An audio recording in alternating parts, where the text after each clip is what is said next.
what makes something interesting and appealing in a visual sense?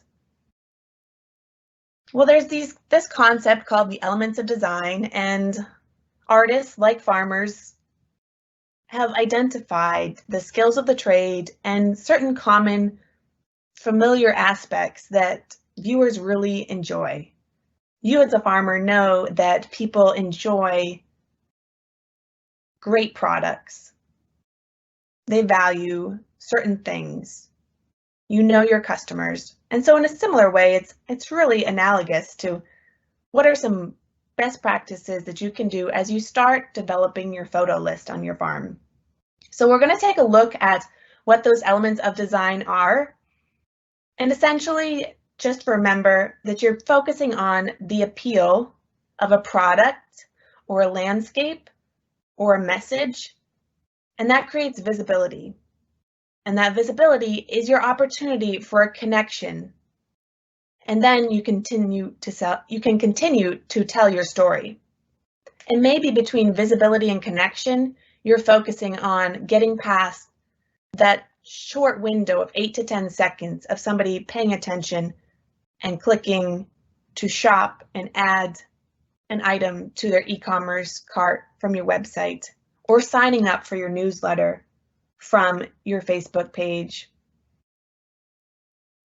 So the elements of design: color, contrast, light, line, texture, shape, and space. We'll take a look at them and review some examples. One of the more easy ones to access, and it's all around us every day, is color. Essentially, I like to use the color wheel, considering in these images, the apples or the violas, those are focusing on complementary colors. We know our brains are automatically drawn to these unique images because they have some form of distinction and interest. Additionally, warm and cool pairings. So red, orange, yellow, green, blue, purple. Considering those pairings, they're just a natural aesthetic that your viewer will automatically be attracted to. So use that to your advantage. I want to reiterate that if you have some brand information, for example, if you have certain farm colors, do know that there's a difference between digital and print when it comes to color production. So that will look different on the screen versus in paper versus on some logo wear or apparel that you might have, or a tote bag that you might share with your customers. So just be aware of that, and it's an important thing to consider when you're using color into creating part of your story. So line, light, and shape. Oftentimes, elements of design work interchangeably.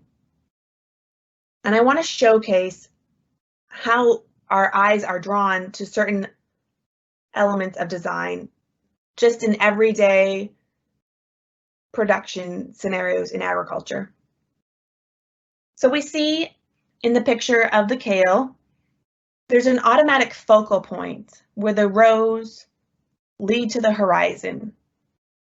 Again, agriculture has so many wonderful ways to easily grab great pictures, and some of them might not be so great. You'll learn, you'll practice, but it's an opportunity for you that not everyone has. So showcase that, because not every business can.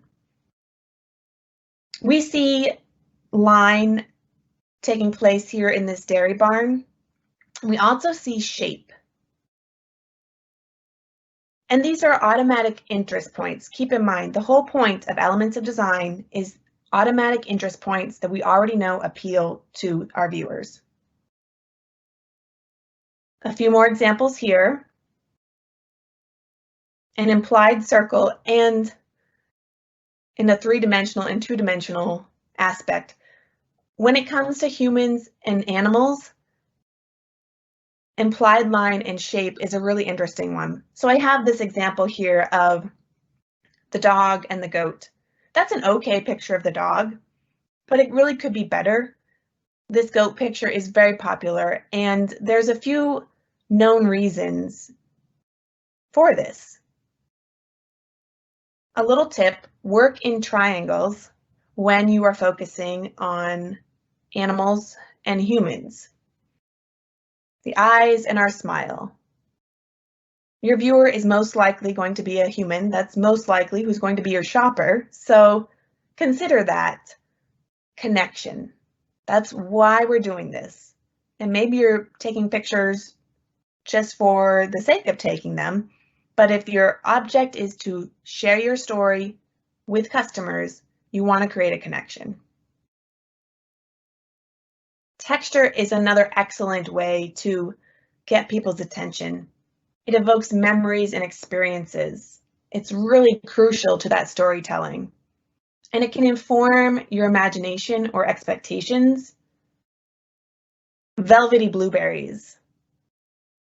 This picture is a really good example of a few different pieces.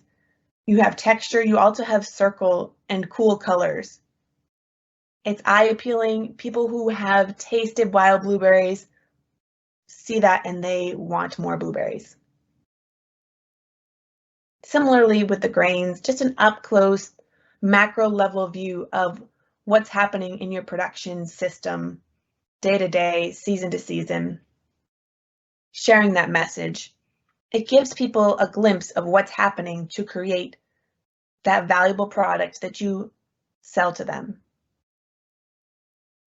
Another reason we might use texture would be in product catalogs or e-commerce. I think it cannot be stated enough that opportunity that you have to really create an experience with a customer by a picture, even though they may not be able to be there in person. Contrast is another one. Oftentimes it's about comparison, and while this image is not the best image, I do want to show you the distinction because you're drawn to this red barn in the center outside the waiting area for the dairy cows, and it essentially creates a silhouette. So you're talking about focal points and contrast. These comparisons can be between light and dark images, smooth or rough, movement or no movement. You'll be talking about color differences as well. So consider how contrast can be something interesting for somebody scrolling through many pictures on Instagram and connecting and pausing for just a brief moment to tap like and learn more. Light is a really great one on farms. Farmers, again, we're pretty lucky. We're looking at 24-hour-day jobs, but at the same time, when you're out there getting ready to do your morning chores or you're coming in at dusk, you are operating in some really great natural lighting environments. So don't hesitate to take advantage of that. I do want to mention too that you could have a noontime shoot. You could just be pausing to take a picture. And that may lead to some okay opportunities, but unless you have some really high-end professional editing software and you're not shooting in manual with a camera, you're not always going to get an editing filter to fix poor lighting. I would recommend, if you do have a camera, to use a cheat sheet for ISO, aperture, and shutter speed. It will help you learn when to use certain parameters so that way you can have better pictures.